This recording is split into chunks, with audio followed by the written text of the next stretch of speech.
Hello दोस्तों, मैं भंवर सिंह और आप सभी का मेरे सुर तरंग चैनल पर स्वागत है। दोस्तों, राम निवास राम किसी परिचय के मोहताज नहीं है। राजस्थान के जाने माने कथाकार, भजन गायक, जिनको बावर्ची के नाम से भी जाना जाता था, बहुत ही लोकप्रिय थे और इतना मधुर कंठ था उनका कि सुनने वाला भाव विभोर हो जाता। देर रात तक वो कार्यक्रम देते थे और कथा, इतनी सारी ऐतिहासिक कथाएं, पौराणिक और धार्मिक कथाएं उनको कंठस्थ याद थी और उनके द्वारा प्रस्तुत की जाने वाली कथा को सुनकर के लोगों को बहुत आनंद आता था। जिसमें वीर तेजा जी की कथा है, राजा गोपीचंद और भर्तृ की, कृष्ण मणियागर की कथाएं और उसके अलावा अनेक प्रकार की वार्ताएं थी, जिसमें शिव लहरी की और विभिन्न प्रकार के मारवाड़ी भजन। उसके अलावा नानी बाई का माहिरा उनका बहुत ही प्रसिद्ध कथा है उनकी। और फिर उसके बाद में कर्माबाई का, भगवान श्री कृष्ण के, शिव जी के, राम जी के और हमारे जितने भी धार्मिक बड़े बड़े सन्यासी साधु संत हुए, खेताराम जी बावर्ची का, बहुत सारे उन्होंने भजन और ये प्रस्तुत किए, कथाएं प्रस्तुत की और उसके कारण से ये बहुत लोकप्रिय हुए और लगभग 400 कथाएं उन्होंने प्रस्तुत की, जिसमें भगवान श्री कृष्ण की विभिन्न प्रकार की बाल लीलाओं से लेकर के यौवन काल तक की विभिन्न प्रकार की कथाएं उन्होंने प्रस्तुत की और एक से एक शानदार कथाओं के माध्यम से इन्होंने ख्याति प्राप्त की। साधु सन्यासियों के पर भी उन्होंने बहुत सारे भजन लिखे, निर्गुण वाणी, सगुण वाणी के और शिव जी के, शिव विवाह, शिव लहरी और बम बम भोले और शिव पार्वती, शिव पुराण इत्यादि बहुत सारी कथाएं उन्होंने प्रस्तुत की, जो आज भी हम सुनते हैं तो बहुत ही आनंद की अनुभूति होती है। और इतने बड़े कलाकार थे ये कि संपूर्ण कथाएं उनको कंठस्थ याद थी और किसी भी रूप में ये किसी प्रकार का कागज़ पास में नहीं रखते थे, कंठस्थ गाते थे और इनकी गायकी का एक अलग ही अंदाज था, इसलिए इनको बहुत लोग याद करते हैं। आप सुने एक बार।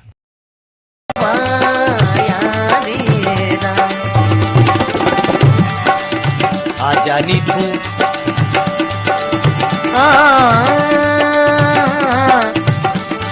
ओ भाई बंद सब भेला कोई। लेकिन दोस्तों, कहते हैं ना कि सब दिन होत ने एक समाना। इनके साथ में भी वो कुछ हुआ जो स्वयं उन्होंने स्टेज पर बताया और ऐसे बड़े कलाकार के साथ में इस प्रकार की घटनाएं भी हुई और प्रतिस्पर्धा कह दो या आपसी ईर्ष्या भाव कह दो या और कोई कारण कह दो, लेकिन जो भी हुआ वो आप उनके मुख से सुने। समदड़ी का एक घटनाक्रम हुआ था जो स्वयं बता रहे हैं स्टेज पर। बात नहीं दोहरानी चाहिए, लेकिन बहुत दर्द होता है। समदड़ी जैसा गांव, इतना संगीत के शौकीन लोगों ने मेरे साथ क्या किया अंजाम, ये आप सब जानते हैं। उसमें सिंदूर और सिंदूर में तेजाब, जो मेरी आवाज एकदम से यहाँ छेद हो गई मेरे सीने में। मैं 4 साल तक पार्टी पे लिख के पानी रोटी, ये बच्चे मेरे छोटे छोटे, ये हालत करके छोड़ी इन लोगों ने। फिर भी मैंने समदड़ी में इन भाइयों ने कहा कि आपको आना बाबूजी। मैं क्यों, मेरी बेइज्जती नहीं है मेरे दोस्तों, मैं तो बोल ही नहीं पाया। मैं तो एक गायक हूँ, आप 1000 आदमी हैं। मैं आपका सामना, पहली बात तो मेरे मुंह से जवाब ही नहीं, मेरे तो प्राण निकले, ऐसा हो गया जलन।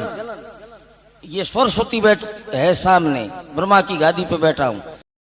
दोस्तों, सच झूठ का वही जाने, लेकिन जो भी यदि सच है तो बहुत ही खराब हुआ और उसके बाद में उनकी तबीयत काफ़ी बिगड़ी। 4 साल तक, जैसा ये खुद बता रहे हैं, इनको तकलीफ देखनी पड़ी, पुनः ठीक हुए, लेकिन लोकप्रिय थे तो वापिस उन्होंने उसी प्रकार से गाना आरंभ कर दिया और बहुत ही वापिस लोकप्रियता के शिखर पर पहुंचे। लेकिन दोस्तों, इन्होंने स्वयं ने बताया था एक बार कि उनको पी करके गाने की आदत थी। लगभग 15 साल तक ये पी करके गाते रहे, हालांकि इससे किसी को कोई तकलीफ नहीं होती थी, बहुत ही प्रभावी ढंग से प्रस्तुति देते थे, लेकिन उसके कारण से इनका स्वास्थ्य बिगड़ता गया, जो आप देखें। इन्होंने स्वयं भी एक बार कहा, अरे पीना तो मैं 15 साल, आज झूठ नहीं बोल रहा हूँ, ब्रह्मा की गादी पे 15 साल तक पी के गाया, लेकिन कोई माई का लाल कह दे कि एक ही शब्द मुंह से गलत निकला कभी।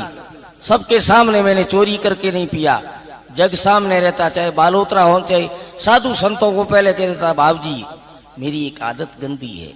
बोले बेटा कोई बात नहीं, तुम वहां बैठे हो, हम यहाँ बैठे, हमें तो भजन सुनना है। दोस्तों, 25 अगस्त 2012 को उचियाड़ा गांव है जोधपुर के पास में, वहां उनका अंतिम प्रोग्राम था।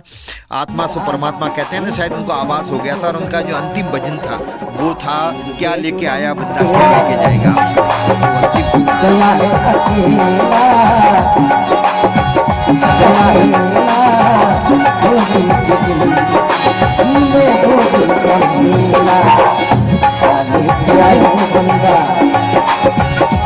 अंतिम जाएगा, अरे जाएगा, तो इसी प्रोग्राम के समापन के बाद ही उनका स्वास्थ्य खराब हो गया, बीमार पड़ गए, अस्पताल में भर्ती करवाया जोधपुर।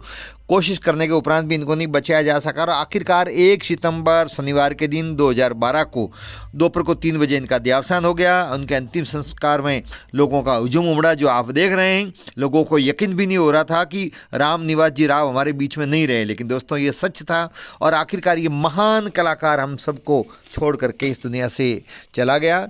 लेकिन दोस्तों वो चले गए, परंतु उनके द्वारा गाए गए भजन, उनके द्वारा गाए गए गीत, उनके द्वारा गाई गई कथाएं आज भी हमारे बीच में हैं। उसके माध्यम से ये अजर हैं, अमर है। तो दोस्तों आपको ये वीडियो कैसा लगा? वीडियो को लाइक करें, शेयर करें, कमेंट्स करें। यदि चैनल को अब तक आपने सब्सक्राइब नहीं किया है तो चैनल को सब्सक्राइब करें ताकि आप तक सीधे वीडियो पहुंच पाए। आप सबका बहुत बहुत धन्यवाद। जय हिंद।